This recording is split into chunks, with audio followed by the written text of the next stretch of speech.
ACC is firmly in third place among power conferences, but is that enough? Let's bring in the squad. You're talking ball with the ACC Squad, sponsored by Game Time. From Florida State to North Carolina, from Syracuse to Miami, and from NC State to California, it's the local experts of the Locked On Podcast Network, bringing you scoops, breakdowns, and the most comprehensive preview of the upcoming ACC weekend. Hang on, it could get loud, it could get heated, and it will definitely be fun.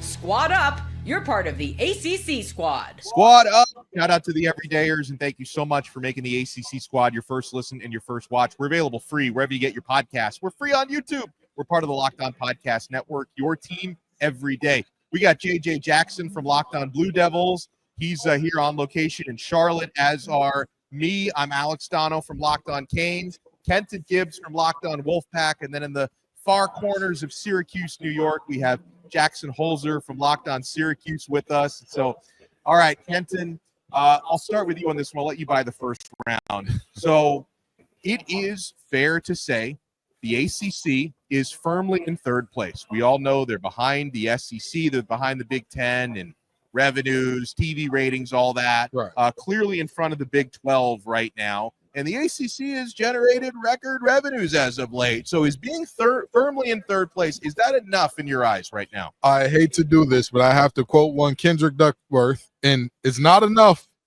Few solid revenues, but it's not enough. The reality is somebody brought this up and asked this question today in terms of, hey, the Big 12 capitulated to multiple teams who were seeking to get out of their conference to get more money as well. Those teams all eventually ended up leaving, because it'll never be enough. It'll never be enough ground if teams are trying to make up 100% of the difference between them and a team in the SEC or the Big Ten. It will never be enough unless you can get them to 100%.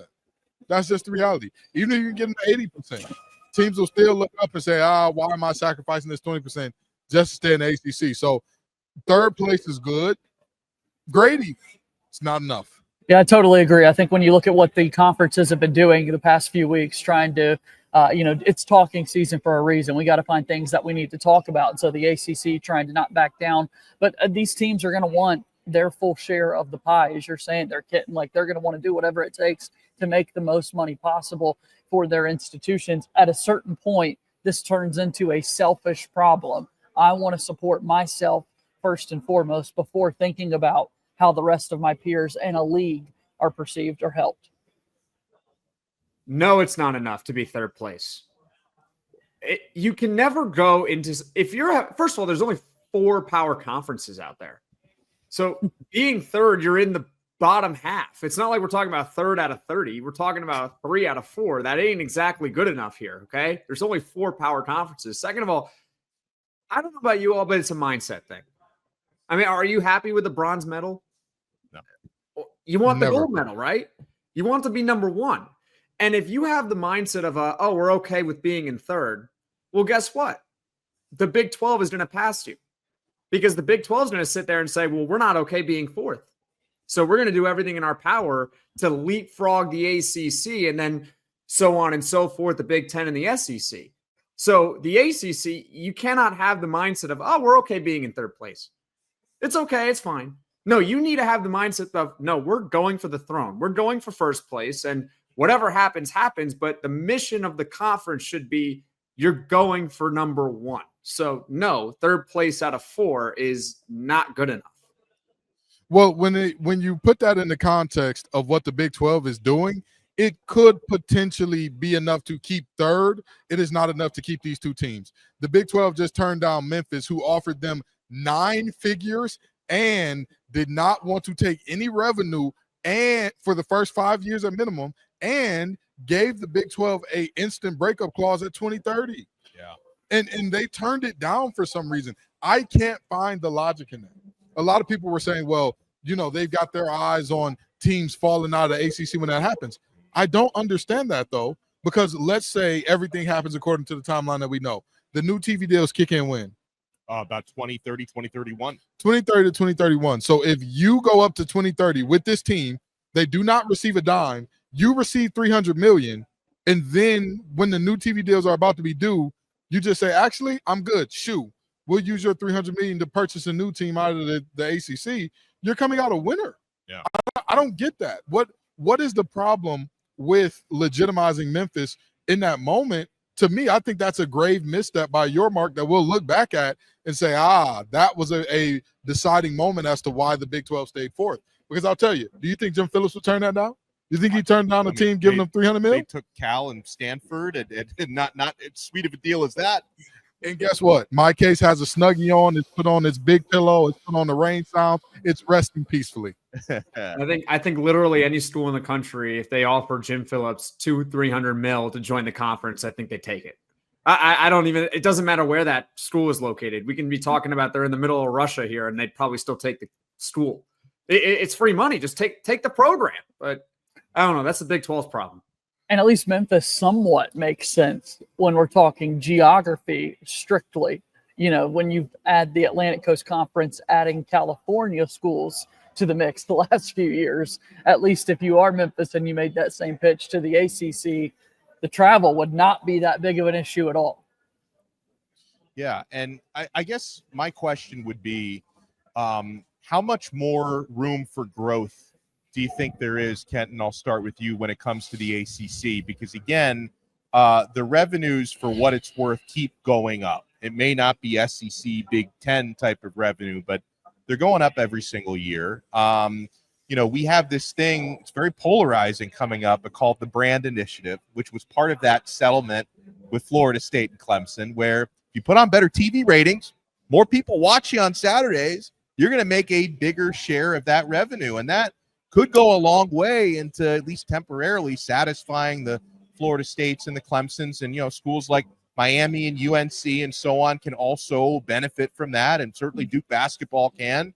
And so are we on the right track here when it comes to growth? Because we're definitely creating a wider gap between the haves and the have-nots, but the haves are the ones you need to keep happy. I will say this. I'll quote another entertainer here, Lindsay Lohan in Mean Girls. The limit does not exist in terms of growth. If teams want to give you a sweetheart deal, you take the deal. You don't look the prize horse in the mouth. If you get offered the type of deal that Memphis put forth, you don't make any second thoughts about it, because what concessions are you making would be my question. The absolute worst thing you could say is a potential slight detriment to your perception because people would perceive Memphis as not being on the level as some of your other teams. Sure. You give me $300 million, you could ruin my perception.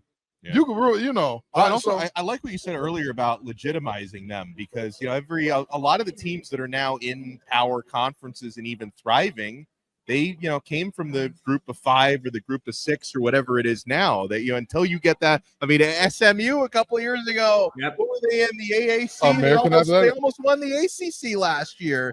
I thought you said it well when you used that word legitimize, that if you give a program that opportunity, sometimes they can make the most of that. And they're paying for the opportunity. That's the big thing that I think I'm missing. So when we talk about growth, to me, the growth needs to come at a rate where you are not, it's not a detriment to yourself. It's not growth that's cutting off your arm to kind of get out and get more. No. This is literally you taking in good growth. I just don't understand why not. Again, I think the ACC would take literally any school in the country right now if they wanted to offer a great deal. I think another school that we need to talk about, but it's completely unrealistic again, and it would honestly be the other way around, where the ACC would be giving money to get this program in, would be Notre Dame. Because if you can get Notre Dame football in, that is your ultimate growth right there. And that's an investment that is probably worth it no matter what price you are paying, because it's Notre Dame football. Unfortunately, it's not realistic. But if you're talking about growth opportunities for the ACC, that is the pie in the sky dream scenario if you can get Notre Dame to join the conference in football. Yeah, no doubt about that. And I will say, we were having some fun, Kenton, that one of the reasons why the ACC is able to flex the toughest non-conference schedule in college football is that scheduling agreement they have with Notre Dame, who's not technically in the conference. But yeah, you talk about, if you were to give the ACC an opportunity to really compete with the big boys, Big Ten and the SEC, if you could find a way to make Notre Dame a full-fledged member of the conference. They're in every sport but football, but football is the biggest money driver. And suddenly you become a contender with the Big Two. Who could have thought? Who could have thought? Minds are blown all over America at this point. I mean, think about it, what it would be like if Notre Dame was in the ACC here. There would be automatically every year basically two teams that are close to, if not locks, for the college football playoff. Every year, no matter what. You got Clemson, you got Notre Dame, and then you got big programs behind them like Florida State and Miami. And there's others that I'm not mentioning, but you get the idea. If you add a program like Notre Dame, that's the ultimate growth opportunity. Yeah, it's great. I mean, you're going to obviously take the money if you add some random school from some random conference. It's going to be nice for the ACC. But the ultimate growth opportunity is trying to get Notre Dame in, but I don't see Notre Dame leaving anytime soon. Yeah, well, we'll talk about what we have when we come back. Is one of the things that goes on this week, fellas, is media members, we get the opportunity to vote conference champions, top players in the conference. I know Kenton and I and JJ will be filling out our ballots here over the next day or so. Who's winning this thing? I know the choice may seem obvious, but I mean, how do we see that top 4, top 6 finishing out? We got a lot still to cover here. We're at Media Days in Charlotte, Hilton Charlotte Uptown. Alex Dono from Locked On Canes, Kenton Gibbs, Locked On Wolfpack. We got Jackson Holzer, Locked On Syracuse, JJ Jackson, Locked On Blue Devils. We're only getting started on this brand new episode of The Squad. Guys, we're only getting started with FanDuel. I mean, you know, I'm about that action, and the summer sports are in full swing. Whether you're all about baseball under the lights, golf on the green, high-stakes soccer action, anyone, FanDuel is the best way to make every game even more exciting. You're already following the action. Why not make it more thrilling? With FanDuel, you can get in on the game while your friends are getting sunburned at the beach. I've been using FanDuel to track my favorite matchups, and the app keeps it fresh with new daily promotions and fun ways to bet. It's easy to use, fast to pay out, and makes even regular season games feel like must-watch events. Whether I'm placing a same-game parlay or watching a bet ride into the 9th inning, FanDuel makes it feel like I'm part of the action. If you're new to FanDuel, new customers can bet just $5 and get $150 in bonus bets if your first bet wins. Open the FanDuel app today or visit FanDuel.com to get started. Thank you so much for making the squad your first listen and your first watch. Got Jackson Holzer from Locked On Syracuse, JJ Jackson, Locked On Blue Devils, Alex Dono and Kenton Gibbs from Locked On ACC, and Locked On Canes and Locked On Wolfpack, respectfully. All right, so first question. Don't all raise your voice at once. Are any of us not going to vote for Clemson to win the ACC? It shan't be me. I'm going Clemson. I'm picking Clemson. I'm probably picking Clemson as well, even though I feel like I got to be one of those token guys to like stand up for my school and vote. I knew it. Kenton, last year, Boston College got more than one vote from media members in attendance. Cal, I think, got 2 votes to win the conference last year. So shouldn't I be doing it? And JJ should be voting for Duke. You should be voting for NC State. Like, all that means is we need to start drug testing here in Charlotte. That's all that means. Commissioner Phillips, if you can hear the sound of my voice, this means that we need to get them little cups out and do it like the NCAA does it, where they watch you. So they make sure that there's no funny business going on. Before you turn the ballot. It doesn't even matter about the – I mean, these are people who are probably just big Boston College fans that are voting for Boston College to win the conference, or big Cal fans to win. There's no drug test that can stop that, to be honest with you. I don't know what to do about it. It's just people wanting to represent their school. I don't know what under God's green earth could make a sober person, a person of sober heart and mind, say, Bill O'Brien with limited resources? That sounds like a champion to me. I'm sorry. It's a fan. You know what fan stands for? Fanatic. Yeah. So you're not thinking rationally, even if you're sober. But it shouldn't be a fan. This is a media ballot. I agree, but it's just how it is. I don't know what to tell you. Okay, so here's the real question, and I'll let Jackson go first on this one. What would your, let's say, top 4 look like? You fill out conference order 1 through 4. What order do you have that? Clemson 1. How's Carson Beck doing, Dono? What's that? How's Carson Beck doing, Dono? I'm glad you asked. He was very chipper today. I sat down with Miami's new quarterback one. He emphasized to me he has been fully healthy for months, that he's been out there, throwing to his receivers and off-season workouts. And I'll be. This is my first time meeting Beck, because since he was not, fully healthy during spring, they didn't make him available to the media. Seems like a guy who's got a good head on his shoulders. I kept hearing from these Georgia people like, oh, he's immature, huge character concerns. I mean, I didn't see any character concerns here at the Hilton Charlotte Uptown. All right, good enough for me. I'll be the idiot. I'll take Miami at 2. And then I'll go Louisville 3 and SMU 4. That might be my exact order, by the way, Kenton. Yeah, it's hard. I'm kind of right there as well. I think that. Hold on a minute. You're telling me I nailed this? What the hell? I'm sorry. I'm sorry. People. I'm sorry, but there's no way that I can put Miami ahead of Louisville and SMU at this point. Thank you. I needed someone to disagree with me. I can't do it only because they don't have the same problems in terms of get right-itis that I've seen out of Miami. Those two teams have shown their propensity. Hold on. You don't think Louisville has get right-itis? Louisville's been to an ACC championship in the last 3 years. I mean, but what did they do in that game against a third-string quarterback? They played against a defense that had two guys that are now Pro Bowlers / all-pro level guys in terms of Jared Verse and Braden Fisk.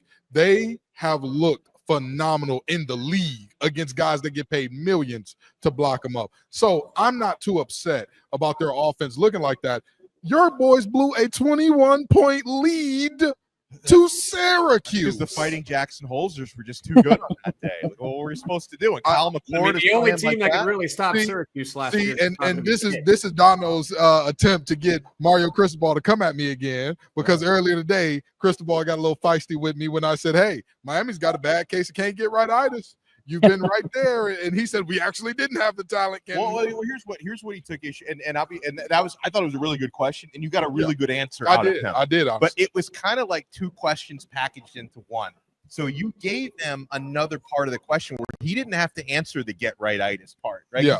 Because you mentioned Miami always has the talent. Right. And then Mario Cristobal's point was, when he got to Miami in 2022, they didn't have anybody at that point who was going to be NFL drafted. Like, unfortunately, the 3 years of the Manny Diaz era. And by the way, JJ, just so you know, I think Manny Diaz is doing a much better job at Duke than he did at Miami. Big fan. He learned a lot from his issues first time as a head coach at Miami, but was not recruiting very well at Miami. Mark Richt, I think, was unfortunately a little past his prime. When he was at Miami, he didn't exactly stock the cupboards nearly to Manny Diaz.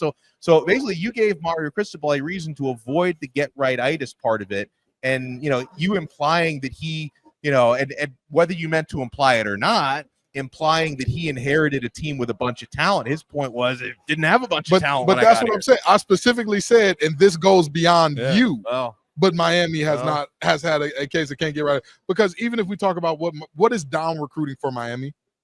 We talk about guys not being NFL draft picks, but if we look at those classes, how many times is Miami outside the top 25 nationally in recruiting? Yeah, pretty rarely. I mean, you see what I'm saying? So it's tough. They do have talent.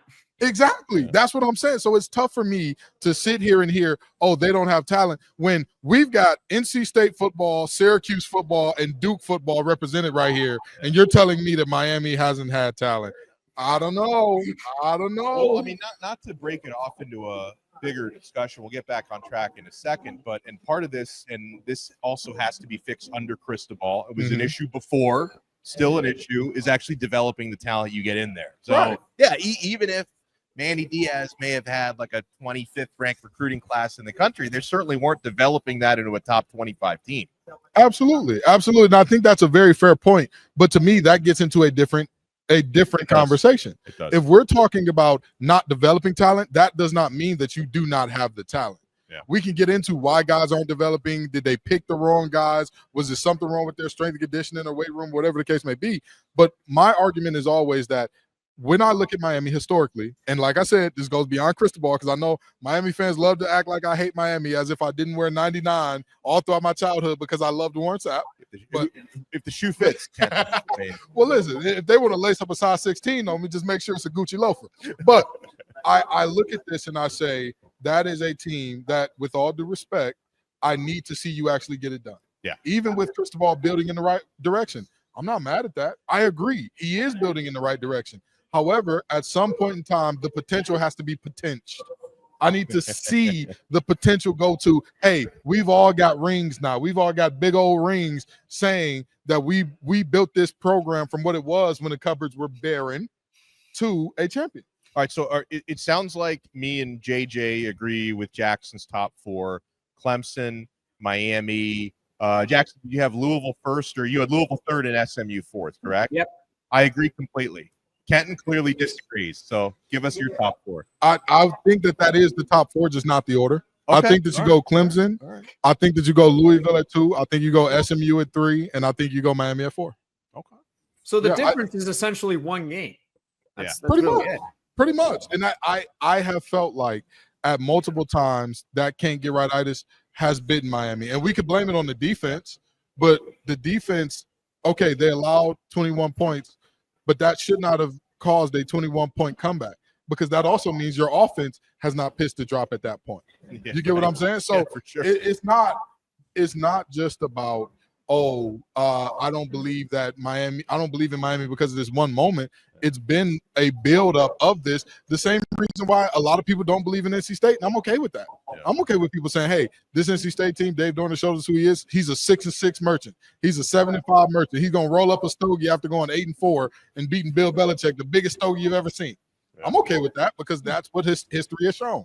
All right, so when we come back, who's just outside that top 4, and who's going to surprise us, right? Because nobody expected SMU last year to be in the top 4, let alone number 2.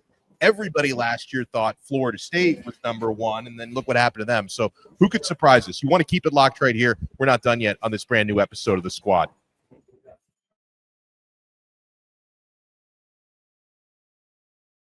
Thank you for making us your first listen and your first watch. For your next listen, make sure you check out our other shows. Kenton Gibbs and Grayson Boone do an awesome job hosting Locked On Wolfpack. They're going to have a ton of coverage coming up on Thursday, right? KG is Wolfpack Day? Oh, yeah. We got well, it's not just Wolfpack Day. It's North Carolina Day. We got North Carolina. We got Duke. We got NC State. If you're from this great state of North Carolina, you're going to be on Thursday.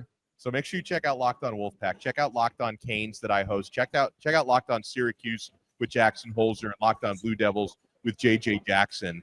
All right, Kenton. So just outside of that top 4, and like we all agree on the 4, we disagree on the order. Mm-hmm. I pretty strongly feel that I'm going to write Georgia Tech into that 5th spot. And I'm going, and this is a little bit of a hot take, and I'm within earshot of the War Chant guys who will be very pleased that I'm saying this. I don't think Florida State might be able to surprise some people. They might be able to kind of inch closer to that top 4 this year. Who's their quarterback? Tommy Castellanos, your favorite. Okay, yeah, they're going 6-6. Dono, I was with you. Where does the 6-6 fall in the conference? I don't know, but they're going 6-6. Exactly. Dono, I was with you with the top 5. You probably go Pitt, right, at 6?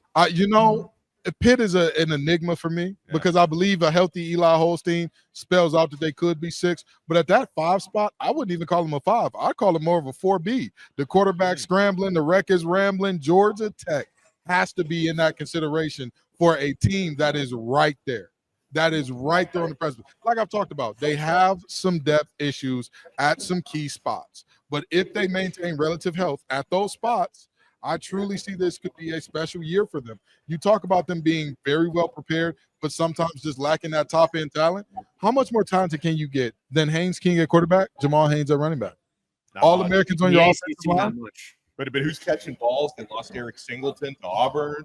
And I agree with you. And that the wide receiver core is one of those positions where I say, hey, you can't afford an injury or 2 there. You're going to be in a bad way if that happens. But even beyond that, to me, if you can win in the trenches, the same thing I said about why Miami is up here, right? I have a lot of questions about Miami's skill position groups. But when I talk about Miami and I talk about what they do well, they're going to win in the trenches. And you know what I believe about Georgia Tech this year? They're going to win in the trenches. So I think that sets them up in position to where, again, I don't even think they're a true 5. I believe they're more of a 4B. I want you all to take a look at Duke's schedule. And I'm not just saying this because JJ is in here. Thank you. Well, Dono teased me because he said I'm within earshot, and I thought he was about to hype me and Duke up a little bit since we're both here in the Hilton. But go ahead, Jackson. So I look at Duke's schedule, and I'm not saying they're going to run the table because they're not going to run the table.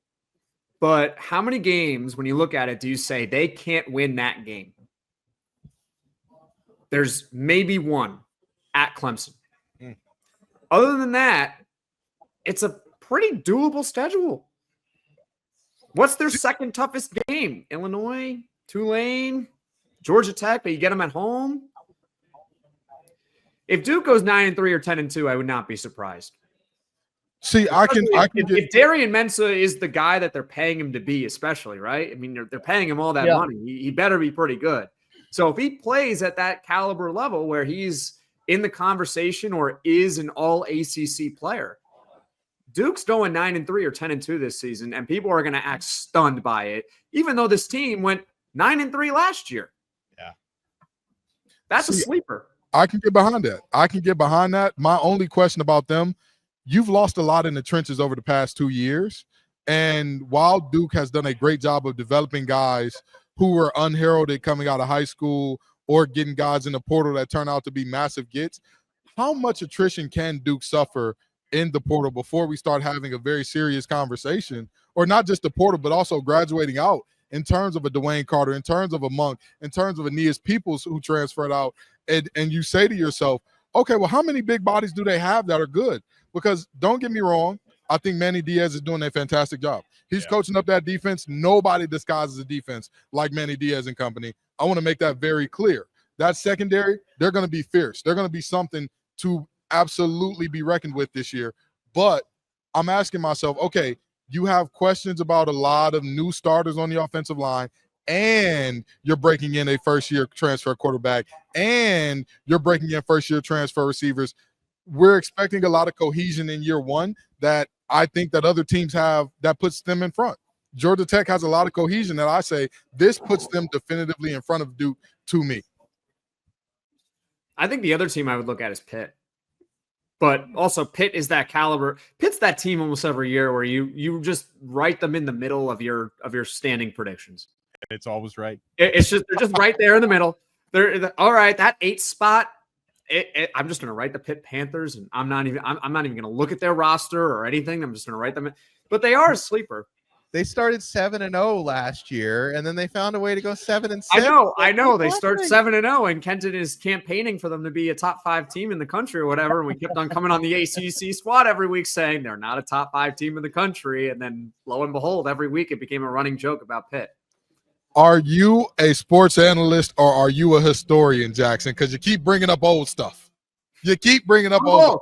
Well, if you're going to tell me Miami's can't get right itis, you can't now pick and choose whether it's history. Why can't I do a little bit? You're saying Miami's not going to be good, or what? Miami's not going to be 2 because of what they've done in the past. Well, hey, now listen. I'm sitting here talking about Pitt and everything like that in the past, and you're sitting here saying you can't talk about the past. Hey, listen, I'm always going to ride with a winner. I'm sorry. Neither of those schools are winners. Anybody who starts off their season more than half their season without a loss, I'm going to ride with them. I'm sorry. If that makes me a bad Safe guy, bet. Call me a bad guy. Sorry. Boy, good thing you're not a betting man, because you would have put the house on Pitt at like they're 7-0. They're gonna go 12-1, no problem. You'd be home. They're gonna make the playoff. Oh, absolutely. We should be right there. They're like better than Georgia. They got a better record than them. My wife better not ever let me take out a HELOC and head to FanDuel. Ever. Oh my gosh. Oh man. Well, listen, it's always a good time. We're gonna have so much more content from out here this week. We got our guy JJ Jackson is absolutely hustling, producing great content. Locked on ACC episodes, Locked on Wolfpack, Locked on Canes. I know even Jackson's in Syracuse, but he's still finding a way to pump out great content regardless, man. Everyone keep up the good work. Make sure you hit that thumbs up button, subscribe. Locked on ACC, subscribe to Locked on Wolfpack, Locked on Canes, Locked on Blue Devils, Locked on Syracuse. And we will talk to everyone again next time on another episode of the ACC Squad right here on the awesome Locked on Podcast Network. Your team every day.